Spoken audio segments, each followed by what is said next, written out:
Welcome back to our YouTube channel.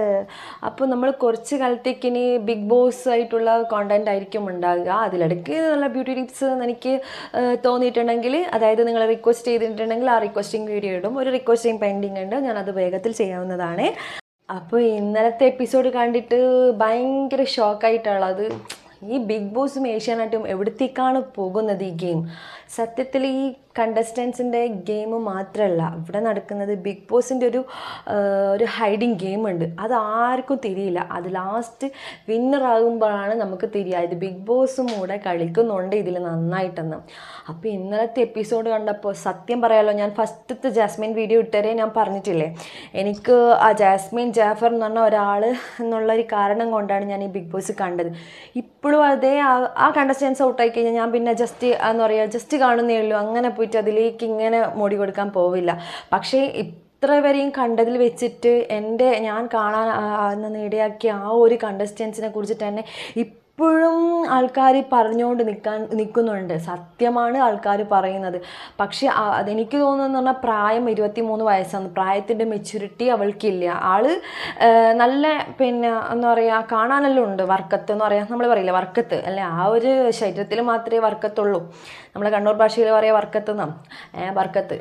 അപ്പോൾ ആ ഒരു ശരീരഭാഷയിൽ മാത്രമേ ആൾ വർക്കത്തുള്ളൂ. മനസ്സുകൊണ്ട് ആൾ ഒരിക്കലും വലുതായിട്ടില്ല, ആ ഒരു ഏജിലേക്ക് എത്തിയിട്ടില്ല. അതാണ് എനിക്ക് മനസ്സിലായത്.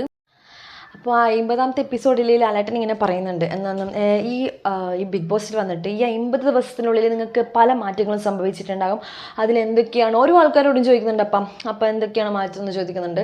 അപ്പോൾ അതിൽ മെയിനായിട്ട് വന്ന് ജാസ്മിനോട് ചോദിച്ചപ്പോൾ ജാസ്മിൻ പറഞ്ഞതെന്ന് വെച്ചാൽ, ഞാൻ മുന്നത്തേക്കാളും കുറച്ചുകൂടി സ്ട്രോങ് ആയി, എബിലിറ്റി നേടി. ശരി തന്നെയല്ലേ? അവൾ സ്ട്രോങ് ആണ്. അവളോട് കളിച്ച ആരെങ്കിലും ഇന്നാടെ ഫ്ലോറിലില്ല. സിബിൻ വന്നു, സിബിന് പുലിയായി വന്നു, സിബിൻ അങ്ങനെ എലിയായി പോയി അല്ലേ? ശരിയല്ലേ? ഞാൻ പറഞ്ഞതിലൊരു തെറ്റില്ലല്ലോ. അപ്പോൾ അവൾ എന്ന് പറഞ്ഞാൽ ഭയങ്കര സ്ട്രോങ് തന്നെയാണ്, നല്ല ഗെയിമറാണ്. അവളുടെ മനസ്സിൽ ഇപ്പോഴും ഉണ്ട്, ഞാൻ തന്നെ കപ്പടിക്കും. ആ ഒരു തണ്ടിൽ, അല്ലെങ്കിൽ നമ്മളെ ഭാഷയിൽ പറയും നല്ല തണ്ടൂക്കിൽ, ആ ഊക്കി തന്നെ അവൾ മുന്നോട്ട് പോയിക്കൊണ്ടിരിക്കുന്നത്.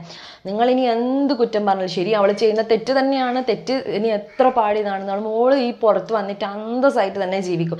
ഞാൻ സപ്പോർട്ടായിട്ട് പറയുന്നില്ല കേട്ടോ. ശരിക്കും നമുക്ക് ആ ഒരു ഗഡ്സ് കാണുമ്പോൾ അങ്ങനെയാണ് തോന്നുന്നത്. ആ 50ാമത്തെ എപ്പിസോഡിൽ ഞാൻ എന്താ പറയുക, അതിൽ ഇത്രയും ആ ജയിലിൽ ജിൻഡോൻ്റെ കൂടെ അടി കൂടിയപ്പോൾ നമുക്കൊരു ടെൻഷൻ ഉണ്ടാവില്ല. ഇത്രയും വലിയ പബ്ലിക് പ്ലാറ്റ്ഫോമിൽ നമ്മളിങ്ങനെ അത് ശരിക്കും പറഞ്ഞാലില്ലേ, വഴക്കിടുന്നതും അതിലൊരു കണ്ടൻ്റാണ്, അവിടെ ഒരു ഗെയിമാണ്. പക്ഷേ എന്നിരുന്നാലും ജിൻഡോ പോലത്തെ അവളെക്കാൾ എത്രയോ മൂത്ത ആളാണ് ജിൻഡോ എന്നാളെ ചവിട്ടുകയും അടിക്കുകയും ആ ജയിലിൽ വെച്ചിട്ട് അവൾ ചെയ്യും. ജയിൽ എന്ന് പറഞ്ഞാൽ എന്താ, ശിക്ഷ ഏൽക്കാനുള്ളതല്ലേ പൊതുവെ ജയിൽ എന്ന് പറയുന്നത്. പക്ഷെ അവിടെ ശിക്ഷക്കല്ല രണ്ടാളും പോയത്, അടി കൂടാൻ തന്നെയായിരുന്നു. അപ്പോൾ അത് വിജയിച്ചിട്ടില്ല. ഓളെ മൂന്നാമത്തെ ജയിൽ വാസാണ് അത്. മീൻസ് ബിഗ് ബോസ് കൊടുക്കുന്ന ശിക്ഷയല്ലേ, അതിൽ മൂന്നിൽ അവൾ ഗബ്രീൻ്റെ കൂടെ മാത്രമാണ് ആകെ അവിടെ നല്ലൊരു ശിക്ഷ അനുഭവിച്ചതെന്നാണ് എനിക്ക് തോന്നുന്നത്. കാരണം ഗബ്രി ആയിട്ടാണല്ലോ ഭയങ്കര അറ്റാച്ച്മെൻറ്റ്. ശിക്ഷയല്ല, അതെങ്ങനെ അനുഭവിച്ചത് നിങ്ങൾക്കറിയാമല്ലോ, ഞാൻ പറയുന്നില്ല കൂടുതലധികം. നിങ്ങൾ പറഞ്ഞത് തന്നെ ഞാൻ റിപ്പീറ്റ് ചെയ്യാൻ ഉദ്ദേശിക്കുന്നില്ല. പിന്നെയെന്ന് പറഞ്ഞാൽ ആ 50ാമത്തെ എപ്പിസോഡിൽ പിന്നെ ഞാൻ കണ്ടതെന്ന് വെച്ചാൽ, ലാലേട്ടനില്ലേ ഈ ലാലേട്ടൻ എന്താ പ്രശ്നം എനിക്ക് തിരിയുന്നില്ല. ലാലേട്ടൻ എന്താ പറയുക, വഴക്ക് പറയേണ്ട സ്ഥാനത്ത് ജാസ്മിനെ വഴക്ക് പറയുന്നില്ല എന്ന് എനിക്ക് തോന്നുന്നു. കാരണം ജിൻഡോയുള്ള ഇഷ്യൂ ജിൻഡോനോട് എക്സ്പ്ലനേഷൻ ചോദിക്കുന്നുണ്ട്, ജാസ്മിനോട് എക്സ്പ്ലനേഷൻ ചോദിക്കുന്നുണ്ട്.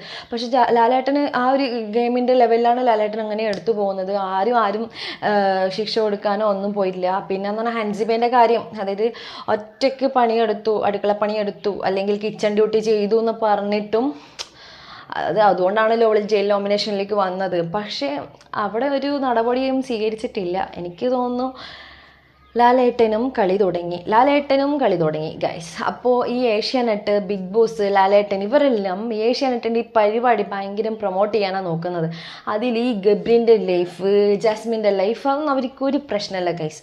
അപ്പം നിങ്ങൾ മനസ്സിലാക്കുക, അല്ലെങ്കിൽ ഈ ഗബ്രീൻ്റെയും ജാസ്മിൻ്റെയും വീട്ടുകാരെ ഒരു കാര്യം മനസ്സിലാക്കിക്കോ, നിങ്ങളെ മക്കളെ നിങ്ങൾ സൂക്ഷിച്ചോ. കാരണം ഫ്യൂച്ചർ ഈ 100 ഡേയ്സ് കഴിഞ്ഞുള്ള ഫ്യൂച്ചർ, ഞാനെന്നല്ല ഈ പ്രേക്ഷകർക്ക് ഗബ്രീനോട് ഒരു കാര്യം പറയാനുണ്ട്. എൻ്റെ അഭിപ്രായം തന്നെയായിരിക്കും പല ആൾക്കാർക്കും. ഈ ജാസ്മിൻ ജാഫർ എന്ന് പറഞ്ഞ ആൾ പുറത്ത് പോയി കഴിഞ്ഞാൽ അന്തസ്സായിട്ട് ജീവിക്കും, ഒരു പ്രശ്നവും വരില്ല. പൈസ ഉണ്ടെങ്കിൽ നമുക്ക് എവിടെയും എത്തുന്ന, പൈസയുടെ മുകളിൽ പണത്തിന് മുകളിൽ പെരുന്തും പറക്കില്ല. അപ്പോൾ ജാസ്മിൻ കൂൾ. അവൾ ആ ഒരു വാക്ചാതുര്യം അവളെ മാനിപ്പുലേഷൻ കഴിവും കൊണ്ട് അവൾ നന്നായി ജീവിക്കും. പക്ഷേ ഗബ്രിക്ക് കഴിയില്ല എന്നല്ല, പക്ഷേ ഗബ്രി ജാസ്മിൻ്റെ അത്ര എന്താ പറയുക സ്ട്രോങ് അല്ല, വീക്ക് പേഴ്സൺ ആണ്. പക്ഷേ ഗെയിമിൽ രണ്ടാളും സ്ട്രോങ് ആണ്. അതെനിക്ക് തോന്നിയത് ഗെയിമിൽ നല്ലോണം സ്ട്രോങ് ആണ്. പക്ഷേ ഗബ്രി ഒരു കാര്യമുണ്ട്, ഗബ്രീൻ്റെ വീട്ടുകാർ എല്ലാം ഈ പ്രോഗ്രാം കാണുന്ന, നീ ഒന്നുകിൽ ആ പെണ്ണിനെ ഇഷ്ടമാണെന്ന് പറ. ഓളാ മറ്റ് പിടിച്ചത് ഇപ്പം കയ്യിൽ പിടിച്ചതുമില്ല, എന്തൊരു പഴഞ്ചൊല്ലുണ്ട് അതുപോലെയുള്ളത്, അവളെ കൈമേൽ ഒന്നും ഇപ്പം ഉള്ളതും ഇല്ല. ഇപ്പം നീയാണ് ആകെ പ്രതീക്ഷ. ഇപ്പം ജാസ്മിൻ അവിടെ എന്നാ പ്രൂവ് ചെയ്യാൻ നോക്കുന്നതെന്ന് വെച്ചാൽ, എനിക്ക് പുറത്ത് ഇനി ആരുമില്ല, ഇനി ആരുമില്ല, ശരി തന്നെയല്ലേ, അവൾ അഫ്സൽ എന്ന് പറഞ്ഞ ആളും പോയി, എല്ലാം പോയി, ഇപ്പോൾ വീട്ടുകാരെന്നെ വിശ്വസിക്കുമെന്ന് തന്നെ അറിയില്ല. അപ്പം ഇനി ആകെയുള്ള അകത്തുള്ള ഗബ്രി മാത്രമാണ്. ഇനി ഗബ്രിയിൽ അവൾ ഡിപ്പെൻഡ് ആയിരിക്കുക, അതാണ് അവൾ അവിടെ പ്രൂവ് ചെയ്യാൻ ശ്രമിക്കുന്നത്. പക്ഷെ ഗബ്രിക്ക് ഇപ്പോഴും അവൻ്റെ മറ്റേ ഡയലോഗ് അവൻ അടിച്ചുകൊണ്ടിരിക്കുന്ന ക്ലാരിറ്റി ഇല്ലായ്മയാണ് അവൻ്റെ ക്ലാരിറ്റി. അതിന് മുന്നേ അവൻ എന്ത് പറഞ്ഞു, അച്ഛനാണ്, അമ്മയാണ്, അവളുടെ മറ്റേ കാമുകനാണ്, എല്ലാം ആണ്. പക്ഷെ എന്തുകൊണ്ടും ഒരു സാഹചര്യത്തിൽ വരുമ്പോൾ അവളെ കെട്ടാൻ അവന് കഴിയുന്നില്ല. ഇതാണ് നമ്മളിങ്ങനെ മനസ്സിൽ ചർച്ച ചെയ്യപ്പെടുന്നുണ്ടല്ലോ. ഇതന്നെയാണ് അവർക്ക് വേണ്ടത്. ആർക്ക്? ഏഷ്യാനെറ്റിനും ബിഗ് ബോസിനും. ഓക്കെ, അപ്പോൾ നിങ്ങൾ അത്രയും മനസ്സിലാക്കണ്ടു. വേണ്ടിക്കൽ പിന്നെ ഈ ഗബ്രിയും ജാസ്മിനും തമ്മിൽ ഒരു കളി ഗെയിം അല്ലെങ്കിൽ അഭിനയം അതായിരിക്കാം, നാടകീയ രംഗങ്ങളായിരിക്കാം. എന്നിരുന്നാലും പുറത്തുള്ള ഈ ലൈഫ് സൂക്ഷിക്കണം. അത്രേ എൻ്റെ ഒരു അഭിപ്രായമാണ് ഞാൻ പറഞ്ഞതേ. പിന്നെന്ന് പറഞ്ഞാൽ നെക്സ്റ്റ് എനിക്ക് തോന്നിയൊരു കാര്യമുണ്ട്. ഞാൻ പറഞ്ഞില്ലേ ബിഗ് ബോസിലെ നല്ലോണം ഇതിൽ കളിക്കുന്നുണ്ട്, ശരിയാണ്. ഇതൊരു റിയാലിറ്റി പ്രോഗ്രാം പോലത്തെ ഒരു പ്രോഗ്രാമാണ്. ഇതിലെന്ന് പറഞ്ഞാൽ നമ്മൾ ചിന്തിക്കേണ്ട ഒരു കാര്യമുണ്ട്. ബിഗ് ബോസ് ഇപ്പോൾ പിന്നെ ഒരു ഗായകൻ അല്ലെങ്കിൽ ഒരു അഭിനേതാവ്, അതിൽ ലാലേട്ടൻ പറയുന്നുണ്ട്, ഒരു അഭിനേതാവ് അല്ലെങ്കിൽ ഒരു ഗായകൻ അല്ലെങ്കിൽ ഒരു ആക്ടർ അവർ ഫേമസ് ആകുന്നത് അല്ലെങ്കിൽ അവർ നാലാളെ അറിയുന്നത് വളരെ കഷ്ടപ്പെട്ടിട്ട് അവർ ഓരോ സ്റ്റെപ്പ് ചവിട്ടിയാണ് അവരങ്ങനെ വലിയ ഫേമസ് ആകുന്നത്. പക്ഷേ ഈ ബിഗ് ബോസിൽ കണ്ടസ്റ്റൻസ് അല്ലെങ്കിൽ ബിഗ് ബോസിൽ നമ്മൾ എങ്ങനെയാണ് പോകാൻ ആഗ്രഹിക്കുന്നത് വെച്ചാൽ 100 days കൊണ്ട് അവരവിടെ ഫേമസ് ആയിക്കൊണ്ടിരിക്കുക ചെയ്യുന്നത്. അപ്പോൾ അത് ചെറിയ ടാസ്ക് ആയിരിക്കില്ല എന്ന് എല്ലാവർക്കും അറിയാം, വലിയ ടാസ്ക്കാണ്. ഇനിയുള്ള 15 days നല്ല ക്രൂഷ്യൽ ടാസ്ക്കാണെന്ന് പറഞ്ഞു കഴിഞ്ഞു, നമുക്ക് കണ്ടു തന്നെ അറിയാം. പക്ഷേ ഇതെല്ലാം കൂടി ഒരു ട്വിസ്റ്റല്ല. എവിക്ഷൻ്റെ ടൈം പിന്നെ ജാസ്മിൻ്റെ എവിക്ഷനിൽ ഡയറക്റ്റ് എവിക്ഷനിൽ ഉണ്ടല്ലോ, പിന്നെ ജിൻഡോയും ഉണ്ട്. നമ്മളെല്ലാവർക്കും എന്ന് പറയുന്നത് നമ്മളെല്ലാവർക്കും അറിയാം ജിൻഡോയും ജാസ്മിനും പോകാൻ പോകുന്നില്ല എവിക്ഷൻ്റെ ടൈം. പ്രമോ കണ്ടവർക്കെല്ലാം എനിക്കറിയായിരിക്കും മറ്റേ ഇവൻ ഔട്ടാകുന്ന അഭിഷേകാന്ന് ഔട്ടാകുന്ന അല്ലെങ്കിൽ വീട്ടിൽ പോകുന്ന എല്ലാവർക്കും അറിയാം. പക്ഷെ ഈ എവിക്ഷന് മുന്നേ നമുക്ക് പ്രെഡിക്റ്റ് ചെയ്യാൻ വേണ്ടി പറ്റും. പ്രേക്ഷക പിന്തുണ ജാസ്മിനും ഉണ്ട്, ജിൻഡോയ്ക്കും ഉണ്ട്. കാരണം ഗെയിമിൻ്റെ ലെവലിൽ മുന്നോട്ട് കൊണ്ടുപോകുന്നുണ്ട് രണ്ടാൾ നല്ല സ്ട്രോങ് ആയിട്ട്. ഗെയിം എന്ന് പറഞ്ഞാൽ ഗെയിമിന് ആ ഒരു പവറുണ്ട്, ആ പവർ രണ്ടാൾക്കും ഉണ്ട്. അപ്പോൾ ആ ഒരു കേസിൽ എനിക്ക് ഉറപ്പുണ്ടായിരുന്നു ജാസ്മിൻ ഒരിക്കലും ഔട്ടാവില്ല, നല്ല ഉറപ്പുണ്ട്. ജാസ്മിൻ വേണമെങ്കിൽ വിൻ ചെയ്യാൻ സാധ്യത വളരെ കൂടുതലാണ്. ടോപ്പ് 5 എന്തായാലും ഉണ്ടാകും, ഷുവർ. അല്ലെങ്കിൽ ആ ഒരു ഫൈനലിൽ ജാസ്മിൻ ഉണ്ടായിരിക്കും, ഉറപ്പാണ്. കാരണം എനിക്ക് നല്ല വിശ്വാസമുണ്ട്. കാരണം അവൾ ഇനി എന്ത് തെറ്റ് ചെയ്താലും ആൾ അടിപൊളി സ്ട്രോങ് ആണ്. അവളുടെ വാക്കിലും അവളുടെ മാനിപ്പുലേഷനിലും അവിടെ പറയുന്ന കേട്ടിട്ടില്ലേ, നമ്മളെ ബിഗ് ബോസിൽ അവിടെ നിൽക്കാനുള്ള ഒരു സ്റ്റെബിലിറ്റി, ആ ഒരു കഴിവുണ്ടെങ്കിൽ, അല്ലെങ്കിൽ ക്ഷമ, ദേഷ്യം അടക്കി പിടിക്കാനുള്ള കഴിവ്, അതൊന്നും നോക്കിയില്ലേ. പക്ഷേ അത് ഏഷ്യാനെറ്റും ബിഗ് ബോസുമാണ് ആ ജാസ്മിനെ മുന്നോട്ട് കൊണ്ടുവന്നത്. ഈ ജാസ്മിനാണ് സത്യത്തിൽ ഈ ഷോനെ ഇപ്പം മുന്നോട്ട് കൊണ്ടുപോയിരിക്കുന്നത്. നിങ്ങൾ ശ്രദ്ധിച്ചിട്ടുണ്ടോ? ജാസ്മിൻ തന്നെയാണ് മുന്നോട്ട് കൊണ്ടുപോയിരിക്കുന്നത് ഈ ഷോ, ജാസ്മിൻ്റെ ഇമോഷൻസും ഫീലിങ്സും. പക്ഷേ അവൾ അറിയുന്നില്ല. പക്ഷേ ജാസ്മിൻ്റെ വീട്ടുകാരറിഞ്ഞു. അവളെ ഭാവി വെച്ചിട്ടാണ് ഈ ഏഷ്യാനെറ്റും ബിഗ് ബോസും മുന്നോട്ട് കൊണ്ടുപോയിരിക്കുന്നത്. പിന്നെ നെക്സ്റ്റ് എനിക്ക് പറയാനുള്ളത്, എവിക്ഷൻ പ്രോസസ്സ് സ്റ്റാർട്ടായി. ഓരോ ആളെയും മാലയിട്ട് ആനയിച്ച് എന്നാണ് അതിൻ്റെ പ്രോസസ്സ്, മാലയിട്ട് നല്ല ജോളിയായി പാട്ടൊക്കെ പാടിയിട്ടാണ് മുന്നോട്ട് അവരെ ഇന്നിലേക്ക്, അതായത് എവിക്ഷൻ്റെ അടുത്ത് അവരെ ഔട്ടിൽ നിന്ന് ഇന്നിലേക്ക് ഇങ്ങനെ കൊണ്ടുപോകുന്നത് എങ്ങനെയാണ്. ലാസ്റ്റ് എനിക്ക് ഉറപ്പുണ്ടായിരുന്നത് ഗബ്രി തന്നെയാണ് ചേർത്തതെന്ന്. അപ്പോൾ ഈ ലാസ്റ്റ് ഇന്നായി എന്ന് പറയുന്നതിന് പകരമല്ലേ ഒരു ഗെയിം ടാസ്കും ഇല്ലാണ്ട് ഡയറക്റ്റാണ് ജാസ്മിനെയും അല്ലെങ്കിൽ ബാക്കിയുള്ളവരെയും എവിക്ഷനിൽ നിന്ന് ഇന്നാക്കിക്കൊണ്ടിരിക്കുന്ന ഇപ്രാവശ്യം ബിഗ് ബോസ്. അപ്പോൾ അതിൻ്റെ ഒരു പ്രോസസ്സായിട്ട് ഈ മാല തന്നെ ഒരു ഐഡിയ കൊണ്ടുവരാൻ വേണ്ടിയിട്ട് ബിഗ് ബോസ് അങ്ങനെ ചെയ്തതെന്ന് വെച്ചാൽ നമുക്കൊരു ചർച്ചയാകാൻ വേണ്ടിയിട്ട് മാത്രം. എനിക്കങ്ങനെയാണ് തോന്നുന്നത് കേട്ടോ, എൻ്റെ പേഴ്സണലി അഭിപ്രായം. നിങ്ങൾക്കും അങ്ങനെ ആയിരിക്കും എന്ന് ഞാൻ വിചാരിക്കുന്നു.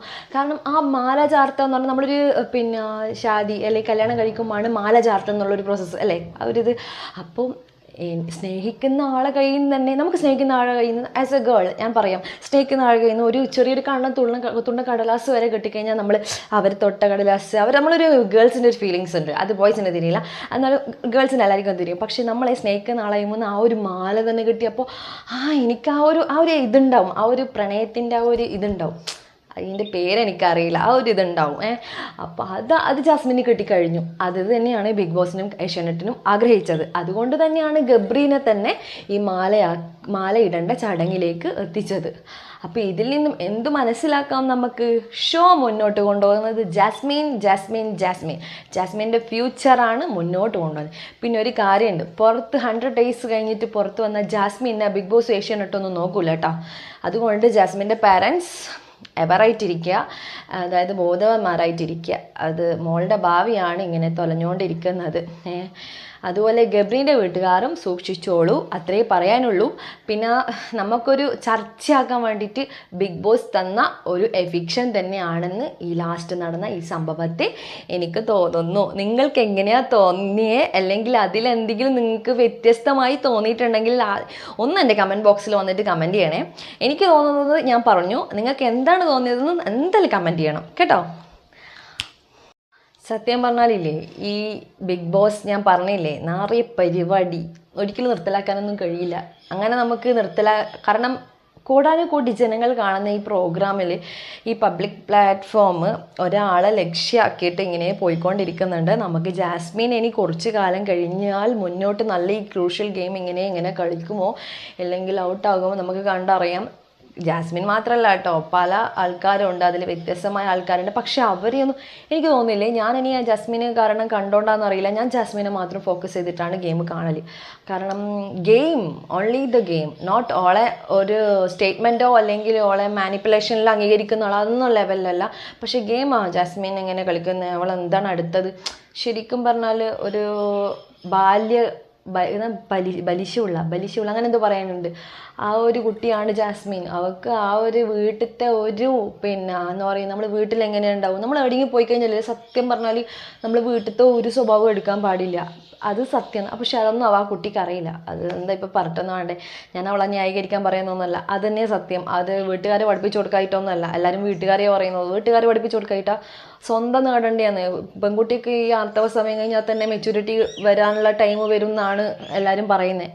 എന്നെ സംബന്ധിച്ച് എനിക്കങ്ങനെയാണ് എൻ്റെ അഭിപ്രായം. പക്ഷേ അവൾക്ക് ആ ഒരു മെച്യൂരിറ്റി ഒന്നും എത്തിയിട്ടില്ല. അപ്പോൾ ഇപ്പോഴും ഫാൻറ്റസി ലോകത്ത് പാറിപ്പറന്ന് നടക്കുന്ന ജാസ്മിനെയും ഗബ്രിയെയും നമുക്ക് വീണ്ടും ദിനങ്ങളിലേക്ക് ഇനി അങ്ങോട്ടോളം കാണാം. അപ്പോൾ കാണുമെന്ന് പ്രതീക്ഷിക്കുന്നു. അതിലിടയ്ക്ക് എവിക്ഷൻ വന്ന് ഔട്ടായാൽ പറഞ്ഞിട്ട് കാര്യമില്ല. അപ്പം ഇതുപോലത്തെ നല്ല നല്ല അഭിപ്രായങ്ങളും എൻ്റെ കാഴ്ചപ്പാടും ഞാൻ ഇതേപോലെ വീഡിയോ വന്ന് അറിയിക്കുന്നതാണ്. നിങ്ങൾക്ക് ഇതിൽ നിന്നും എന്തെങ്കിലും വ്യത്യസ്തമായ സ്റ്റേറ്റ്മെൻറ്റ്, അഭിപ്രായങ്ങൾ, അല്ലെങ്കിൽ ഞാൻ പറഞ്ഞതിൽ എന്തെങ്കിലും കറക്ഷൻസ് അങ്ങനെയൊക്കെ ഉണ്ടെങ്കിൽ താഴെ കമൻറ്റ് ചെയ്യുക. അപ്പോൾ വീഡിയോ വൈൻഡപ്പ് ചെയ്യുന്നു. അപ്പോൾ ഇത്രയും സമയം കേട്ട് നിന്ന എൻ്റെ എല്ലാ സബ്സ്ക്രൈബേഴ്സിനും, ഇനി സബ്സ്ക്രൈബ് ചെയ്യാത്ത ആൾക്കാരുണ്ടെങ്കിൽ അവർക്കും എല്ലാവർക്കും നന്ദി. അപ്പോൾ അടുത്ത വീഡിയോയിൽ കാണാം. ബൈ.